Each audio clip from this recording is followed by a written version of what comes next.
Hi, I'm Seamless, and today is Tuesday. I think it's Tuesday.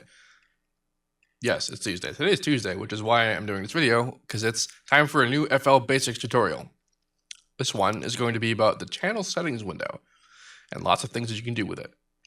You get there by going to the sequencer, where you have stuff, and then you click on a channel, these being channels. And then you get the channel settings window. It's labeled channel settings. It tells you what it's doing, what it's for. So the channel settings window is where you set, the various properties for channels. Things like you have access to stuff like the panel and volume, which you do out here, but you also have the channel pitch, which you can set. This is basically the pitch mod wheel modifier. If you have a keyboard with that, that's what it would do. The MIDI CC controls this, and then you can control the range of the pitch bend. By default, it's 2 semitones. So if I were to play a note, you'd do that. But you can change the range all the way up to 48 semitones, which is 4 octaves. To be really crazy if you wanted to. And then over here we have the effects assignment thingy, which for some reason you can automate. There was actually a video about this that ImageLand posted when someone realized that you could do this, and it created interesting effects. You could do something like you could basically make your own glitch, blue, or I guess illuminated, ill-formed. That's what they're called, ill-formed glitch, and you can automate between the various like mixer inserts that you set, and then you have effects control, kind of like that. I don't really do that myself, but if you want to, you can, because you can automate the effects assignment number. And so this is where you set which insert it gets routed into. By default, it's going to be the master, unless you load up a template, which this is, and like the percussion ones are going to be pre-routed to various ones. And then hilariously, though, the default, even though it's by default routed into the master, if you do the reset with a middle click or through right clicking it, it'll bring it to 1, which is interesting. But that's what that's for. And then we have all these tabs. We have plugin, the sample, instrument properties, miscellaneous properties, and special tools and functions, as it says up here, which I just read. It says funk. It's the funk tab. On the 3 oscillator, 3X OSC, this is a bit of a special case because you get the plugin window and the sampler window. The sampler window obviously only has a sample in there, but most things that are plugins only get the plugin window and not the sample window. And that's because the 3X OSC has an option where you can load a sample into one of the oscillators. You click this question mark button, you find a sample you want, and then it'll show up in the sample, and then you can manipulate it as you would a sample in a normal sampler channel, which these are. So let's talk about the options we have in the sampler channels. So have here a sample. Clicking on the visualizer, the visual of the sample visual, you'll hear a preview of the sample. You can also preview the sample by going into the Instrument Properties tab, and you get a keyboard. That's what that does. In the sampler window, though, we have a bunch of options. The first one up here, we have the wave options. We have load regions, load acid markers, and then resample, upsample to mixing frequency. This is, if this is like if you have a 96K sample that you recorded as opposed to a 44.1K or a 48K, this will control whether or not it keeps its original properties kind of audibly, because it's kind of like if you play a high frame rate video clip at 24 frames per second, it's going to slow down. That sort of stuff will happen too when you resample a sample from 96K to 44.1K or vice versa. So this is an option to keep that in check. Keep on disk function is very good. This is actually specifically for very large samples. So this is like if you have a whole 30 mix stems of a song, and unless you get certain beatport competitions will give you like bits, like you'll get like this is the bass loop and it's only like a second long, or they give you the full 6-minute stem, right? That's fine, but if you have like 30 of them, chances are you might actually run up against the RAM limit of FL, because FL is a 32-bit application, so you get the applicable RAM limitations as a result. You can get around this, though, by utilizing keep on disk. And what this will do, it's on by default for what it considers to be large files, but what this will do is instead of loading it into RAM, it'll stream it from your hard drive, which sounds like it might create performance issues, and sometimes it does. If you have that, if you have this engaged and you are getting like stops and clicks and like skips and crap like that, but you have a huge buffer, that's why. And however, doing this though will mean that it won't use up your RAM allocation from inside FL. So you could have as many samples as you want loaded, and it won't become a problem. We have loop options. You have use loop points and ping pong loop. These are for if you have loop points in a file, like if you set it in like an edit when you're editing it, or acid, as we have the acid markers options. Acid being an relatively old school and relatively, yes, I'm sticking with that, and relatively new English words and grammar I'm inventing. You know, Acid's an old school audio editor, which FL had pretty early on decided it wanted to have compatibility with. So that's what that's for. We have loop, so then we can use loop points or ping pong loop points. Let's actually find something that has loop points. So some samples will already have it. Like I go to the legacy folder and I've already opened it. Choir. You can actually see up here when you play the waveform, when you preview a sample, the waveform will show up in the information tab on the upper left of the screen here. Those red lines are loop markers.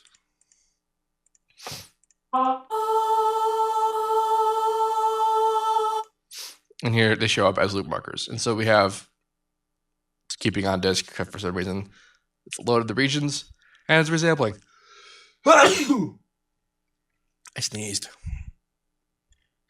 You have use loop points.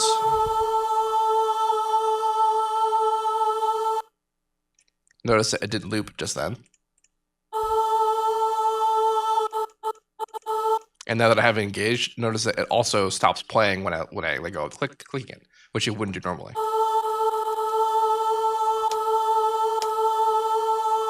Versus. And it'll also loop. You can change the size of this looping point using the crossfade loop option here, CRF, which can be fun and yield interesting results on things that aren't designed to loop. This particular sample was one that was created with looping in mind, and it had the loop points pretty much predetermined. The ping pong loop will bounce backwards and forward. You can see this little mirrored point here. What I like about the sampler visual here is that it'll actually show you the changes that it makes in the sample. Like the sample itself is not being edited. Like if you want to go find the file in the Windows menu, the Windows interface, the file won't sound like that. You're not changing the actual file.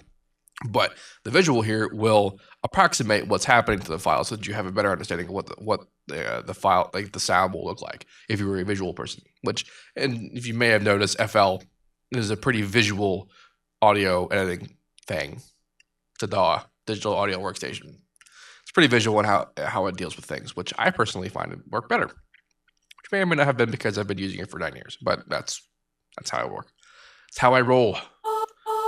I roll with crossfading and ping pong looping.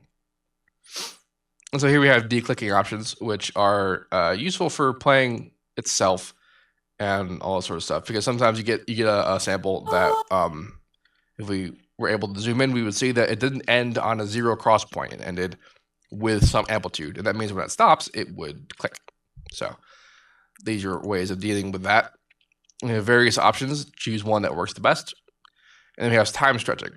So by default, resample is engaged, which is basically your usual pitch stretching, which means that if I were to change the pitch, it wouldn't actually stretch it. It would just play it faster or slower. And that's the same thing with actually stretching it, where if I wanted to make it slower or faster, it would change the pitch. This is your default stretching behavior of any sample. So we have other options. So we have auto, which is apparently listed as best mode. We have various various options listed here. I tend to use pro default just because I just always have, so I'm used to its behavior. But then auto is apparently listed as best mode, and this will actually do real time stretching, which not so much stretching in real time is not what I mean. I meant real as in actually stretch it and it will preserve pitch stuff, and also you can change the pitch, it'll preserve length stuff. So.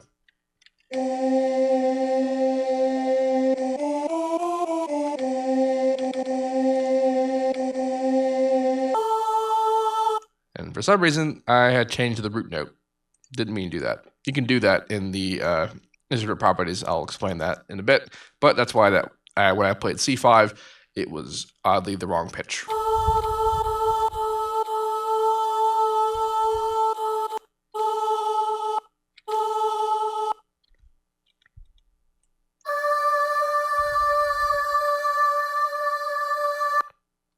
So yes, that's where you do time stretching. This is also the property that you would look for when you made an audio clip in playlist for time stretching. Some. This DJ's melting to the. Oh. Sure. So remember how back in the playlist tutorial we're talking about the stretching options up here. And now we're stretching it, and now we're starting end time moving, and now we're stretching. So by default, resample being engaged, it does your usual pitching change. But then if we set to auto,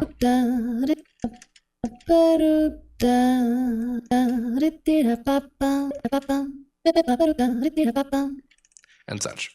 We have various other algorithms that have very different properties to them. So if one doesn't, if the auto doesn't work very well for you, you might want to try a monophonic,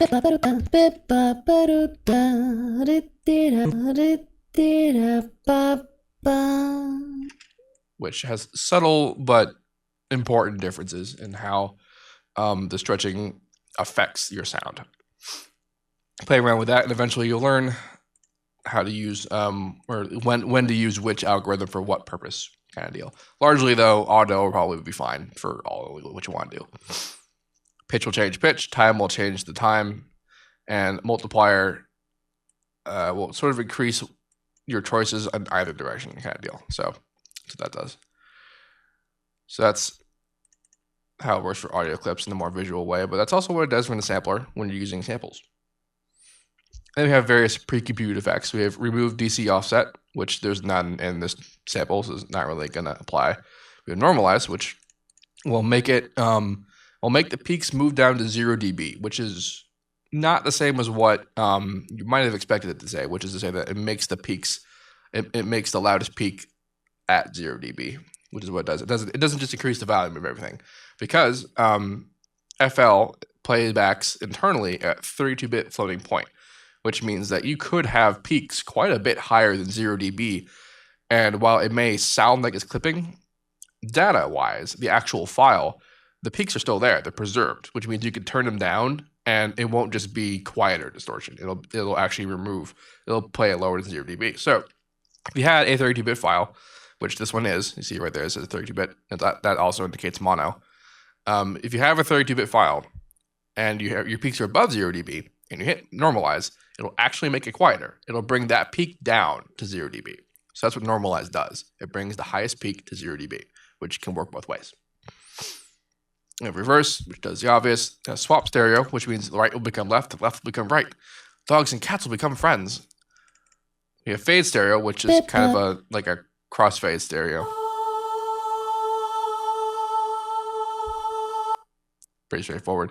Reverse polarity is a phase change. So plus becomes minus and minus becomes plus. All various important audio editing tools. And then we have these sort of options. We'd already talked about the crossfade loop. We have trim here, which what this does is it removes unnecessary information, which is silences or near silences. Because sometimes if it's like it's a little bit of a bump, it'll remove that too, but based on the threshold here that you're setting. Silences, as you see, immediately gone. If I had a more nuanced file, like let's use this guy. You see how there's kind of stuff going on there. As you increase the threshold, it will remove more and more of things that were already there, but as you yourself can tell by hearing it, is not necessarily important to the tone of the sound. Interesting behavior happens when you do that, though, is that the in-out options here it'll turn off. See, like it's kind of like making a crossfade, like it's bringing out the out and it's bringing down the in kind of deal. But if you trim it, it'll actually change the visual size of the sample, which can be helpful for fitting purposes when you're editing. I also wanted to point out if you have normalize engaged and you remove the in, it'll actually change what it thinks are the highest peaks in the sample. So as you see,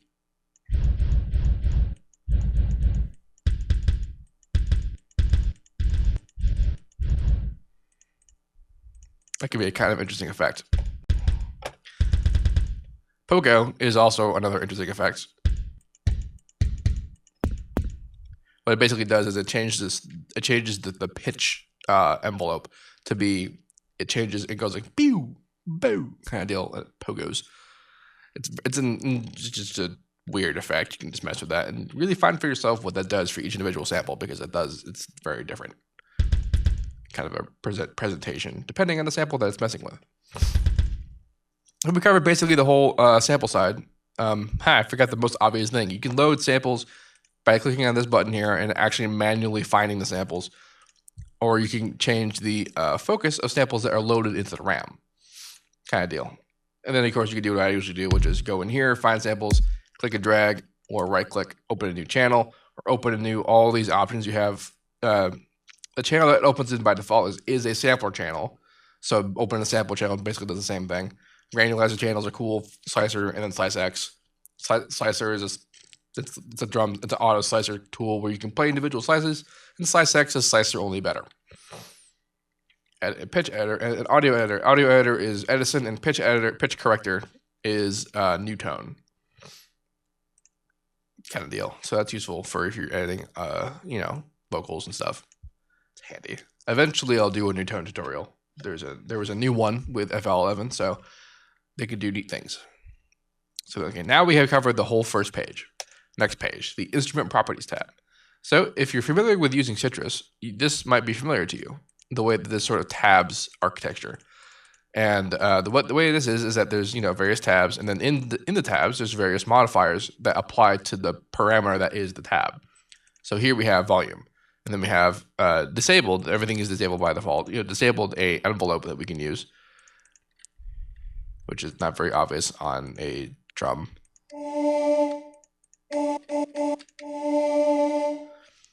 And you can manipulate it directly, or you can use the knobs to manipulate the related parameter.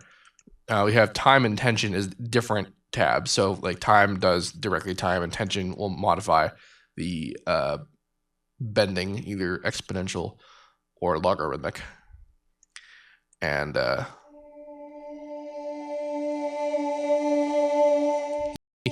then it'll affect the sample in such a way. TB makes it tempo based. That's true for all of them. So as you see here, you can actually see that the pitch in the back, or the volume one in the background. So if you want to follow it, you could apply it to that. But yes, you have one of these for all of them except pan, because pan is directly controlled by this knob here. So that's what that does. And then as well as the envelope area, we have an LFO and a filter. And the filter, as you see here, is labeled as mod X and mod Y. And I covered this in the piano roll tutorial because you can control the X and Y values of anything that has an X and Y value, which is the sample channels, because they have these. Plugins that have the instrument property window here will also have it. But Harmor has its own X, Y, and a Z, but you can't control the Z in the piano roll. You only control X and Y. And then Citrus also has X and Y, so that's also what it does. But in here, it's filters. In the filter, you have all your usual filter suspects. You have your fast low pass, your low pass, band pass, high pass, band stop, otherwise known as a notch filter, low pass times 2, SVF low pass, and SVF low pass X2, which is the 24 dB variant, whereas the normal low pass is 12 dB.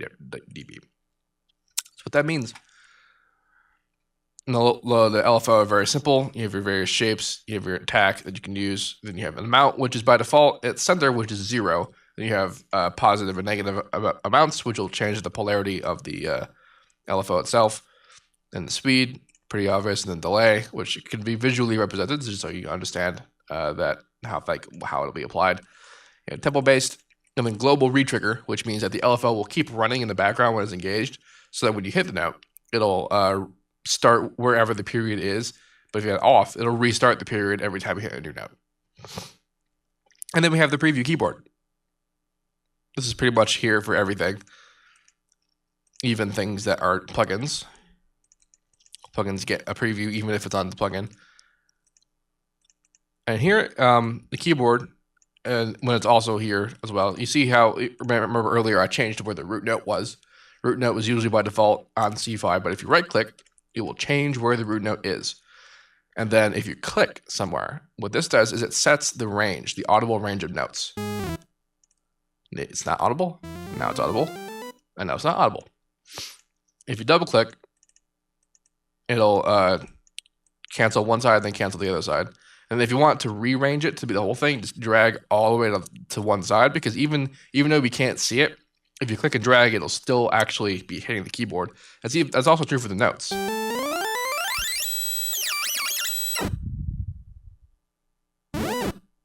It's really kind of weird.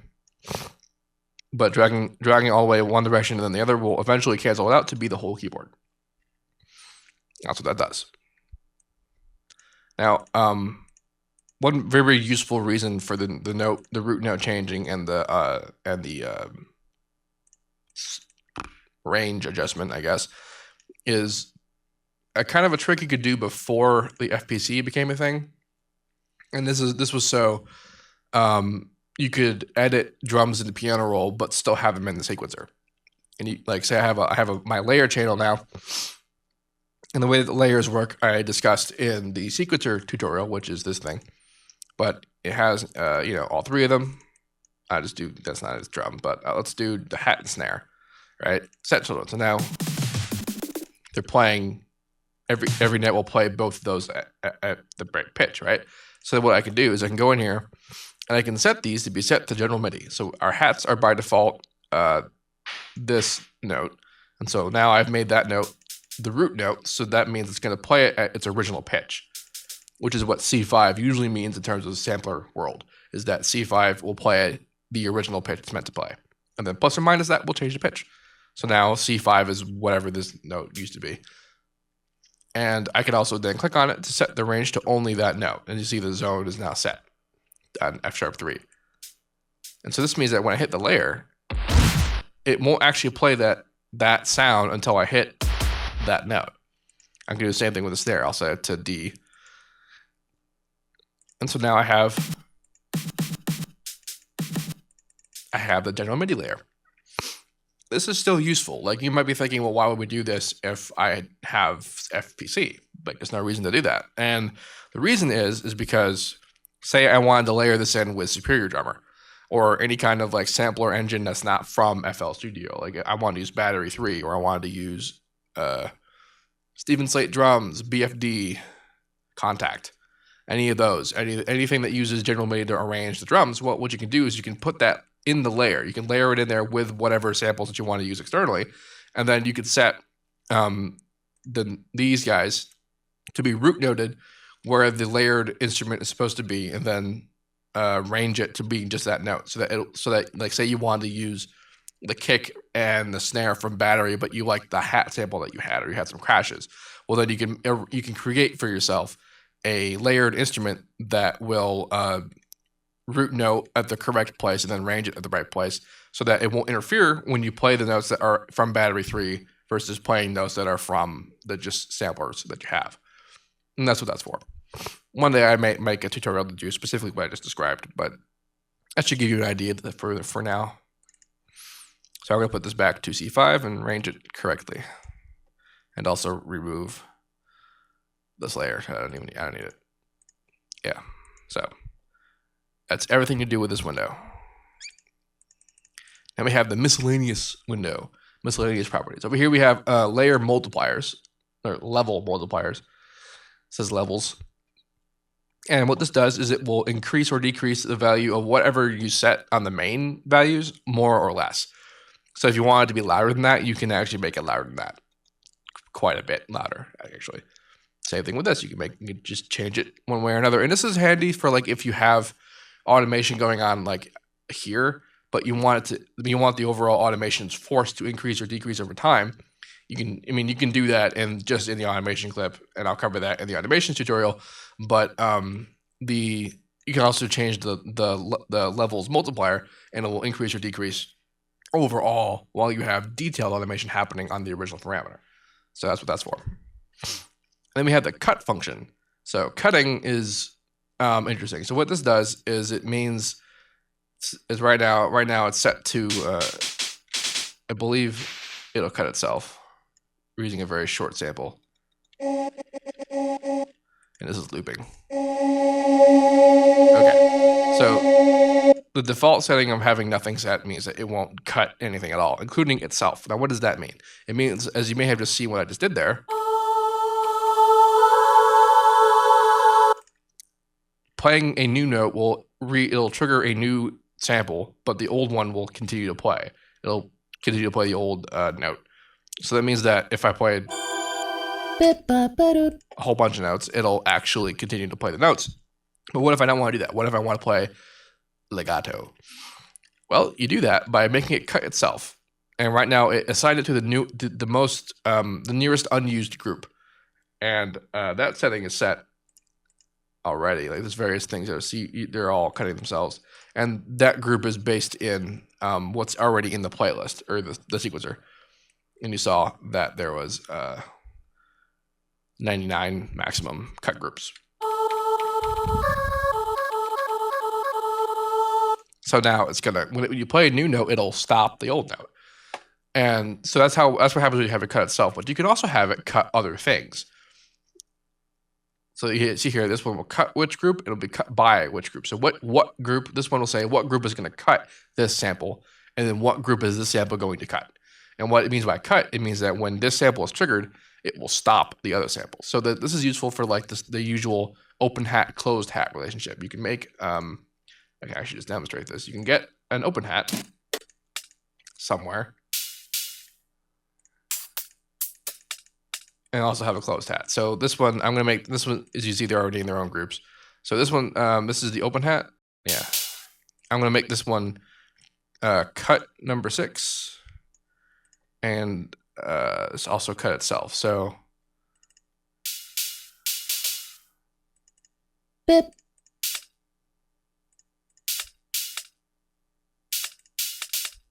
So now you see when the closed hat plays, it cuts the open hat. So that's what that arrangement for. I'm pretty sure that arrangement was designed specifically for that in mind. And then we have our poly settings. So like how many voices can be played at once. The default is however many you can play. And then you can set like limits. And then we have you can engage portamento or monophonic. And portamento is where it will slide up to the next note that you play from the last note, but it won't necessarily limit you to playing more than one note. And here's our slide speed. So if I were to engage porta, you hear that kind of wee sound right at the very beginning. That's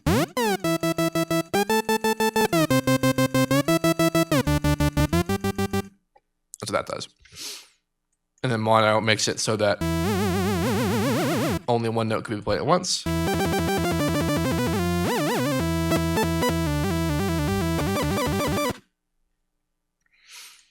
Now, what I like about this is that also applies. I did it on the 3X OSC, but that applies to any internal FL plugin. You can apply to Harmor, Citrus, whatever. So that like even though Harmor, which is designed to also be standalone as a VST, has its own internal like legato and mono settings, I like using this more, like because I'm used to it.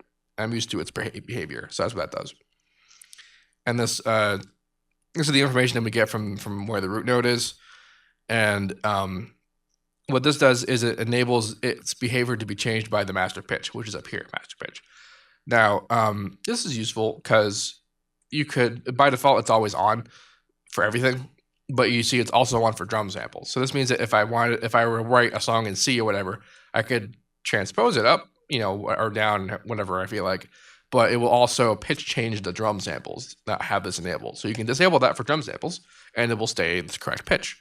So it's like, I wonder what this song sounds like an A. You don't have to go around and change all the MIDI. You can just move it around, and then you now have that, and then the drum samples will also not change, which can kind of ruin, a song. Add root note to trigger note instead of pitch. That's what this button does. I have no idea what that means. I could read the manual. I suggest that you do as well. I've never used it before. Absolutely no idea. This is the fine tune function.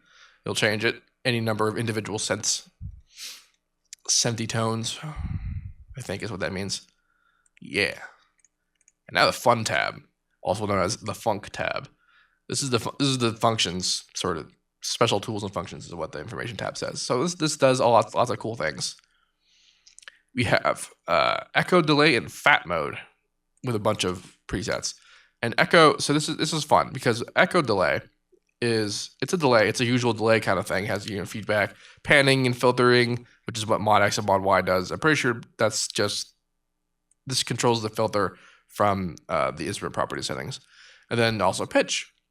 Now, normally a delay that changes pitch like that is kind of a big deal. So how is this so easily handled in the sampler settings when it just is a built-in function? Well, that's because this is actually a MIDI function, or whatever information that FL uses to play notes to its own stuff, which is sometimes not MIDI, but it's a MIDI function. And what this does, you can actually watch it. Did I make time stupid?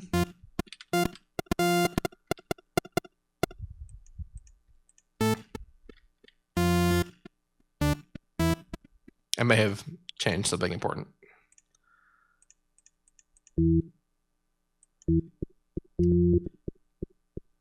It's the cut thing that's causing the problem. Cut itself, no? Well, the point being, I managed to get this to work before. Like,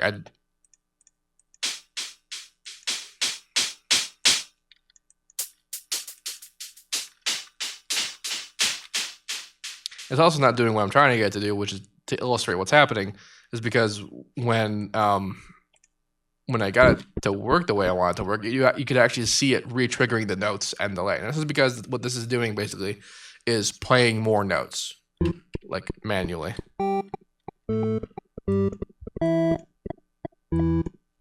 But it's being weird right now, and I'm not totally sure why.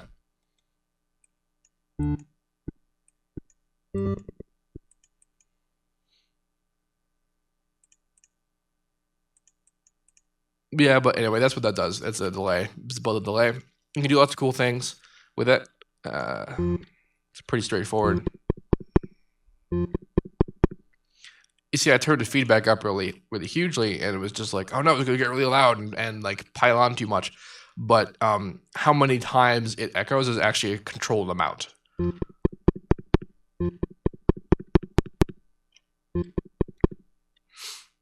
Counting the note you play originally, so 1, 2, 3, 4, 5 total. And then fat mode, which is basically a built-in unison.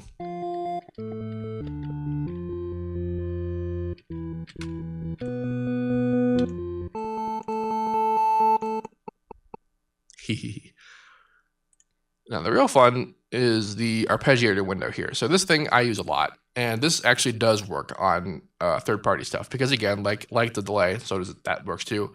It's performing new notes. And the arpeggiator is straightforward. By default, what it will do is it will arpeggiate the notes that you hold.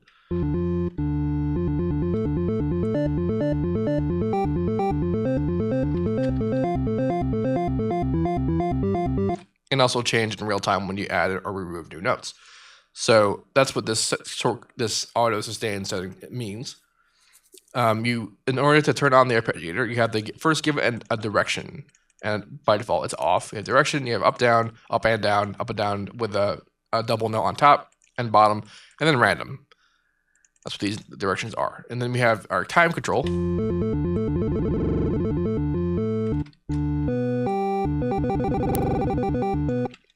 And a gate option. And then our range. repeat numbers.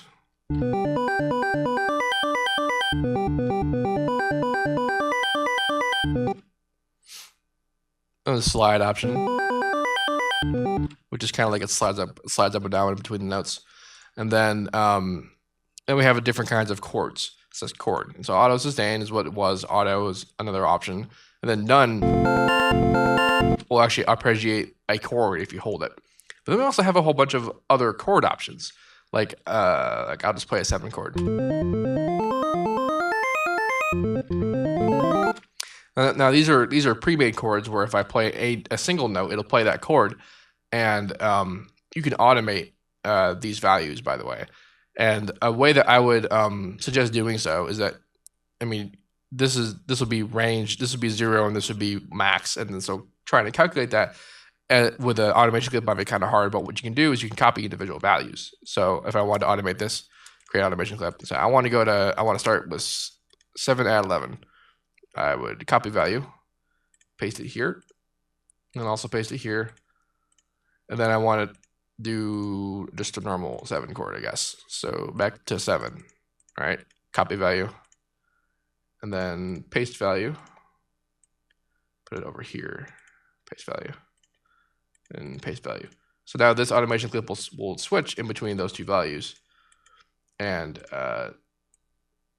that's how I was just automating it, because otherwise it'd be kind of a pain in the ass. If you wanted to do that, or you could just, write the chord, which is what I tend to do. But if you don't have a huge knowledge of like music theory, I mean, some of these chords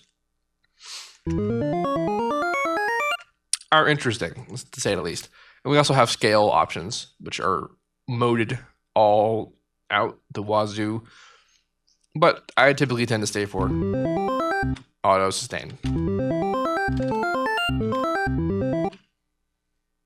Bugs.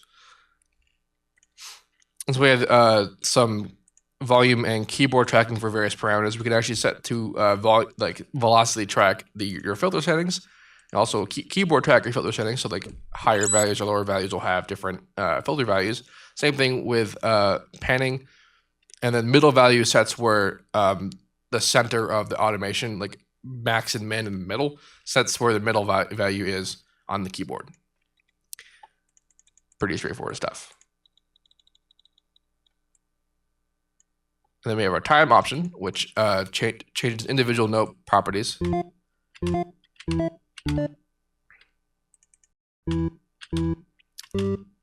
So that keeps notes at a certain size. And we have fine time shifting here with the gate. And bypass gate when portamento is on, which is not, so it's not going to. But that's what that does. So basically we'll restart the gate time, I guess, when the portamento is engaged. Indeed. And of course, all of these have our keyboard preview underneath it, just so that we can see what's going on the whole time. Yeah, so this was the channel settings window. I hope that was useful. I hope that I learned you some new things. If you have any questions, please let me know. I will attempt to answer them. And have a good time messing with this stuff, is what I will say. And also have a nice day. Presumably doing that will make you have a nice day. I hope that your nice day is when you have new things to mess with and you do cool things that you wanted to do. So to have that, and also have a nice day if for some reason that doesn't do it for you.